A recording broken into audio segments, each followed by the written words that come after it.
आज हमारे रेडार पर पैकेजिंग, लैमिनेशन और लेबलिंग के लिए स्पेशलिटी फिल्म्स बनाने वाली दिग्गज कंपनी कॉस्मो फिल्म्स, इनके मैनेजमेंट से हम बातचीत करेंगे। Company BOPP film, CPP films, of course as I said, speciality products यहाँ फिल्म और पैकेजिंग के एरिया में यह बनाती हैं। ऐसे प्रोडक्ट्स पर उनका फोकस है। 80 से ज़्यादा देशों में कॉस्मो फिल्म्स अपने प्रोडक्ट्स एक्सपोर्ट भी करती हैं और कंपनी का प्रदर्शन पिछले कुछ महीनों में बढ़िया रहा है। इस वक्त ऑफ कोर्स आज प्रेशर में है stock, but otherwise I think इनका परफॉर्मेंस अगर हम 6 मंथ के पीरियड में देखें तो एक अच्छा यहाँ रिकवरी दिखाई थी और अच्छी परफॉर्मेंस भी गई है। नतीजों की बात करें तो दिसंबर तिमाही में कंपनी के नतीजे बढ़िया थे। आय 35% बढ़ी, मुनाफा 65% बढ़कर 100 करोड़ के पार चला गया। Q3 में मार्जिन्स में भी सुधार आया है। आगे किस तरीके का आउटलुक रहेगा और ये ट्रेंड्स बरकरार रहेंगे या नहीं, ये जानने की कोशिश करेंगे। कंपनी के ग्रुप सीईओ पंकज पोद्दार हमारे साथ शो में जुड़ रहे हैं। Mister Poddar, good afternoon, always a pleasure sir. पहले तो अगर हम बिजनेस की ओवरऑल बात करें, आई नो कंसिस्टेंटली आपने क्वार्टर ऑन क्वार्टर इंप्रूवमेंट देखी है, बिजनेस में भी, डिमांड में भी। क्वार्टर जो अभी गया है वो कैसा रहा कंपनी के लिए? डिमांड और प्राइसिंग सिचुएशन इस वक्त कैसी दिख रही है? Very good afternoon. हमारे पिछले 11 क्वार्टर्स से हम कॉन्टिन्यूसली अपना EBITDA इंप्रूवमेंट दिखा रहे हैं। डिमांड काफी रोबस्ट है। इनफैक्ट आज ही मैं न्यूज़पेपर देख रहा था और FMCG कंपनीज की बहुत अच्छी ग्रोथ है। हमारी ओवरऑल स्पेशलिटी सेगमेंट, चाहे वो लेबल फिल्म्स हो, इंडस्ट्री हो, पैकेजिंग हो, across the board demand growth India में भी बहुत अच्छी चल रही है, ग्लोबली भी बहुत अच्छी चल रही है and therefore month on month performance में भी वो डेफिनेटली दिख रहा है। मंथ ऑन मंथ परफॉर्मेंस में दिख रहा है डिमांड स्ट्रांग है और आपको लग रहा है ये सिचुएशन ऐसी रहेगी? पिछले 11 क्वार्टर्स में आपने बिट में इम्प्रूवमेंट ही देखा है जैसा आपने बताया सर। हाल ही में एनवायरनमेंट मिनिस्ट्री ने कुछ अच्छे अनाउंसमेंट्स किए हैं जो कि कंपनी के लिए अच्छे माने जा रहे हैं। EPG गाइडलाइंस आई हैं जो प्लास्टिक पैकेजिंग के लिए है। इसके क्या मायने होंगे आपकी कंपनी के लिए और किस तरीके का बिजनेस इसकी वजह से आप एक्सपेक्ट कर रहे हैं? तो हमने लास्ट क्वार्टर में अपनी ESG की रिपोर्ट पब्लिश की है जो हमारे वेबसाइट पे भी अवेलेबल है। डेफिनेटली जो गवर्नमेंट गाइडलाइंस ला रही है ये बहुत अच्छी गाइडलाइंस हैं। ये रिसाइक्लेबिलिटी और सस्टेनेबिलिटी पे लिंक्ड है और जैसे कि श्रोता जानते हैं कि BOPP फिल्म से काफी अच्छे रिसाइक्लेबल प्रोडक्ट्स बनते हैं। काफी बड़े ब्रांड्स हमारे साथ इंडिया में और ग्लोबली काम कर रहे हैं कि वो रिसाइक्लेबल प्रोडक्ट्स बनाए। हमने पिछले 3-4 सालों में काफी सारी पैकेजिंग कन्वर्ट की है जो अब रिसाइक्लेबल है, चाहे हम शैम्पू की बात करें, चाय की बात करें, हम कॉफी की बात करें, हमने बहुत तरह के प्रोडक्ट्स हैं जिनको हमने सोप की बात करें जिन्हें हमने रिसाइक्लेबल पैकेजिंग में डाला है और हम ज्यादा से ज्यादा कंपनीज का इंटरेस्ट देख रहे हैं। तो 2 फैक्टर्स हो रहे हैं BOPP के लिए या पॉलीप्रोपिलीन या जिस इंडस्ट्री में हम हैं। एक तरफ हम ये देख रहे हैं कि ओवरऑल डिमांड पैकेज्ड गुड्स की बहुत रोबस्ट है। इंडिया में भी बहुत सारा सेगमेंट है जो पैकेज गुड्स की तरफ मूव हो रहा है और सेकंड, बाकी सबस्ट्रेट से शिफ्ट होके कस्टमर्स, कंपनीज BOPP पे या पॉलीप्रोपिलीन बेस्ड सबस्ट्रेट्स पे जा रही है। तो दोनों कंपनी के लिए काफी फेवरेबल है। ओके, दोनों चीज़ कंपनी के लिए फेवरेबल है और डिमांड अच्छी दिख रही है। सर, हम देख रहे हैं इस वक्त जब ज़्यादातर कंपनीज में मार्जिन प्रेशर दिखता है, क्रॉस सेक्टर्स हम ये देख रहे हैं, आपके मार्जिन्स बड़े हैं इस बार, क्या वजह थी sir? Year on year, quarter on quarter में दोनों तरफ देखूं तो वहाँ पर बढ़त देखी गई है। क्या है आउटलुक भी सर मार्जिन्स का और कैसे अच्छे मार्जिन्स आप मेंटेन कर पाएंगे? इसके 2 फैक्टर्स हैं। हमारा स्पेशलिटी इटसेल्फ करीब 65% हो गया। हमने पिछले 3 साल में अपने स्पेशलिटी को 40% इन वॉल्यूम टर्म से 65% ले आए हैं। काफी साइजेबल जंप है और ज्यादातर स्पेशलिटी में पूरी रॉ मटेरियल कवर्ड होती है बैक टू बैक। तो जितने भी इम्पैक्ट पिछले 1 साल में आए रॉ मटेरियल के या फ्रेट कॉस्ट के, क्योंकि हमारा वो कस्टमर के साथ एग्रीमेंट अकॉर्डिंग है, तो वो हमारे को कॉस्ट पास ऑन हो जाती है। जितनी बाकी जो रेस्ट हमारी सेल्स है, क्योंकि उसमें भी डिमांड जनरली स्पीकिंग अच्छी चल रही है। बीच में कुछ क्वार्टर्स थे जहां पे मार्जिन्स कम थे, लेकिन क्योंकि हमारी स्पेशलिटी ग्रोथ बहुत अच्छी है, हम क्वार्टर ऑन क्वार्टर अपने इन्वेस्टर्स को बेटर रिजल्ट्स दे पाए। Okay, sure sir. एक्सपोर्ट्स पर भी बात करना चाहेंगे, किस तरीके का ट्रैक्शन वहाँ दिख रहा है, कितनी ग्रोथ है आगे, और एक्सपोर्ट्स में आप कुछ नए मार्केट्स में एंटर करना चाहेंगे? बिजनेस स्पेशली इन यूरोप कैसा है? और क्योंकि मैं इंटरनेशनल मार्केट्स की बात कर रही हूँ तो रशिया यूक्रेन क्राइसिस की वजह से कोई इम्पैक्ट हुआ है बिजनेस पर?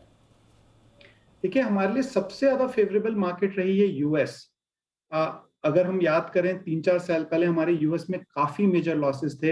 इनफैक्ट एक साल में हमने $5 मिलियन का EBITDA लॉस किया था। इस साल का अगर हम रन रेट देखें तो हम ऑलरेडी काफी सब्सटैंशियल हमने ईयर ऑन ईयर इंप्रूव किया, और इस साल हम एग्जैक्ट नंबर्स अभी प्रोजेक्शन में नहीं दे सकता, लेकिन रफली हम $8-9 मिलियन का EBITDA इस साल में हम अकेले यूएस में करेंगे। यूएस की सेल जो हमारी करीब $35 मिलियन होती थी, इस साल हम करीब $55-60 मिलियन पे क्लोज करेंगे। तो हमने यूएस एक ऐसी मार्केट है जहां हमने सेल्स में भी बहुत ग्रोथ की। हमने स्पेशलिटी पैकेजिंग, अगर हम यूएस की सेल्स देखें तो हमारी 80% प्लस स्पेशलिटी सेल्स हमारे यूएस में जाती है, और उससे हमें काफी ओवरऑल कंसोलिडेटेड रिजल्ट्स को इंप्रूव करने में हेल्प लगी है। यूरोप की भी डिमांड अच्छी है, दो यूरोप में थोड़ा सा प्राइसिंग प्रेशर है। वो कह लीजिए अमेरिकाज ओवरऑल जितनी प्राइसिंग अच्छा नहीं है यूरोप में।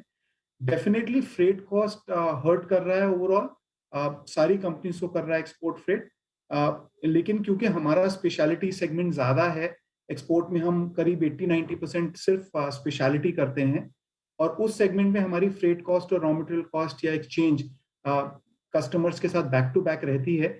इसलिए फॉर्चुनेटली हमारे को उन सेगमेंट्स पे अभी तक फ्रेट कॉस्ट का इम्पैक्ट पीएनएल पर्सपेक्टिव से नहीं आया है। Okay, sure. So freight cost का इम्पैक्ट इस वजह से आपको ऑन अ पीएनएल पर्सपेक्टिव नहीं आया है, जैसा आप बता रहे हैं। सर, एक और इंटरेस्टिंग चीज़ आपने इस क्वार्टर में कही है कि आपको सैंक्शन मिला है पीएलआई स्कीम में for production of speciality films for use in electronic products. Exactly sir, ये आपकी एंट्री क्या मायने रखेगी आपकी कंपनी के लिए in terms of capex that you will be putting in? उसके वजह से आपकी जो ग्रोथ होगी, प्रोडक्शन क्या बढ़ जाएगी? थोड़ा सा डिटेल बताइए, और कितने टाइम फ्रेम में? 5 साल, if I am not wrong, correct? See initially हमने सिर्फ 32 करोड़ का कैपेक्स का अप्रूवल लिया है पीएलआई स्कीम में। हम गवर्नमेंट से बात कर रहे हैं क्योंकि इलेक्ट्रॉनिक्स में जैसा देखा जाता है बहुत इंपोर्ट हो रहा है, और वर्ल्ड मार्केट इलेक्ट्रॉनिक्स में बहुत स्पीड से ग्रो हो रहा है। हम गवर्नमेंट से बात कर रहे हैं कि वो अलग अलग तरह की एप्लीकेशंस के लिए देखे कि लोकलाइजेशन हो सकता है। तो इनिशियली एक छोटा सा इनिशिएटिव लिया है हमने, जिसकी ऑलरेडी पीएलआई स्कीम हो गई है, जो कि इंपोर्ट रिप्लेस करेगा। आने वाले समय में अगर गवर्नमेंट ने फर्दर इनकरेज करा और लोकलाइजेशन हुआ, तो हम इलेक्ट्रॉनिक सेगमेंट के लिए और लोकलाइजेशन करेंगे, जहां हम बड़ा कैपेक्स और बड़ा रेवेन्यू भी टारगेट करेंगे। लेकिन एक टू बिगिन विद एक छोटी सी शुरुआत है, जिससे कि जब हम टोटल पूरा कैपेक्स कर लेंगे तो करीब करीब हम 150 से 200 करोड़ की सेल्स इलेक्ट्रॉनिक सेगमेंट में हम दे पाएंगे। 150 से 200 crore, that is the revenue projection आप बता रहे हैं इस पर्टिकुलर पीएलआई स्कीम के थ्रू? हाँ जी। ओके। और आगे आप कह रहे हैं इसमें आपकी इंटरेस्ट है, आप आगे और बढ़ेंगे। एक आइडिया देंगे सर, किस एग्जैक्ट वर्टिकल में कहाँ अपॉर्चुनिटी देखते हैं, और कितना बड़ा इन्वेस्टमेंट आप करना चाहेंगे, and how will you arrange for that kind of funding? क्या कंपनी के पास इनफ है capital to invest? See funding wise company को बहुत चैलेंज नहीं है। इनफैक्ट आज हमारे लिए सबसे बड़ा चैलेंज है कि हम नई नई जगह कैपिटल कहाँ एलोकेट करें। अगर आप हमारा डेट एबिटा रेशियो देखें तो हार्डली 0.6 पे है। तो कंपनी बहुत स्ट्रॉन्ग फाइनेंशियल्स के साथ है। हमें नए एरियाज में इन्वेस्ट करने में बिल्कुल चैलेंज नहीं है। और क्योंकि इलेक्ट्रॉनिक सेगमेंट है, इसकी बहुत वाइड एप्लीकेशंस हैं। इसकी वाइट गुड्स में एप्लीकेशन है, इलेक्ट्रिक व्हीकल्स में एप्लीकेशन है, इसकी बहुत जगह पे एप्लीकेशन है। और हमारी एक और भी हमारी जो ग्रुप कंपनी हमने देखा कॉस्मोफ्राइट, उधर भी हम देख रहे हैं कि इलेक्ट्रॉनिक्स की बहुत स्पीड में ग्रोथ हो रही है इंडिया में। गवर्नमेंट के बहुत सारे इनिशिएटिव्स चल रहे हैं जिससे लोकलाइजेशन हो पाए।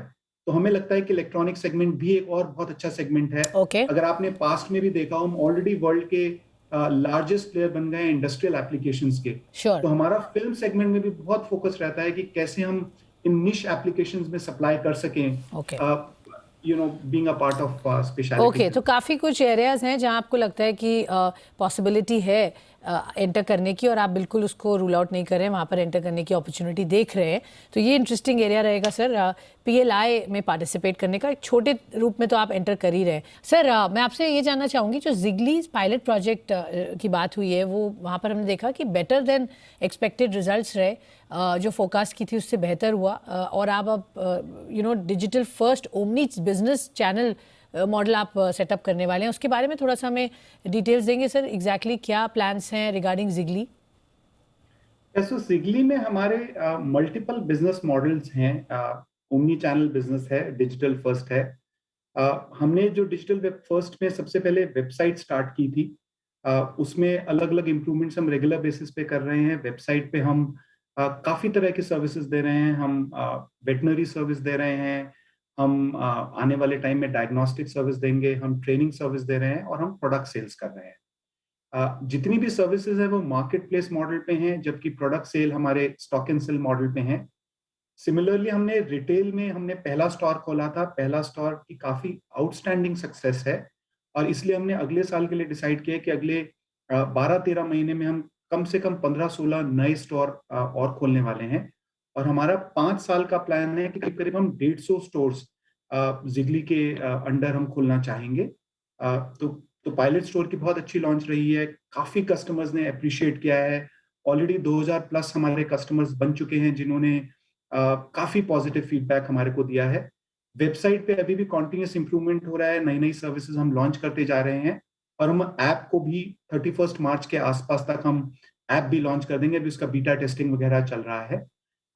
इसके अलावा हमने वैन सर्विसेज भी लॉन्च की थी जो अभी भी पायलट स्केल पे है, उसमें हमें प्रॉपर सक्सेस आनी बाकी है। उसके कुछ एक इनिशियल चैलेंजेस हैं जो हम सॉर्ट आउट कर रहे हैं, बिकॉज हर स्टेट में अलग अलग चैलेंजेस है। दिल्ली स्टेट में जैसे इस तरह की वैन्स के कुछ टाइमिंग रिलेटेड इश्यूज हैं जो हम गवर्नमेंट से बात कर रहे हैं to resolve that. But in general हमारा पायलट लॉन्च बहुत अच्छा रहा है और हम अब इसको फास्टर स्केल अप करेंगे अगले 12 महीने या उसके आने वाले समय में। उतने खोलेंगे। फर्स्ट पायलट प्रोजेक्ट पर रिस्पांस बढ़िया मिलने से आपको उम्मीद है कि यहाँ पर आगे ट्रैक्शन बढ़ सकता है। बहुत बहुत शुक्रिया मिस्टर पोद्दार हमारे साथ जुड़ने के लिए और हमें बताने के लिए कॉस्मो फिल्म्स के नंबर्स अभी कैसे थे, आगे किस तरीके का आउटलुक लग रहा है और कहाँ पर ग्रोथ कंपनी एक्सपेक्ट कर रही है।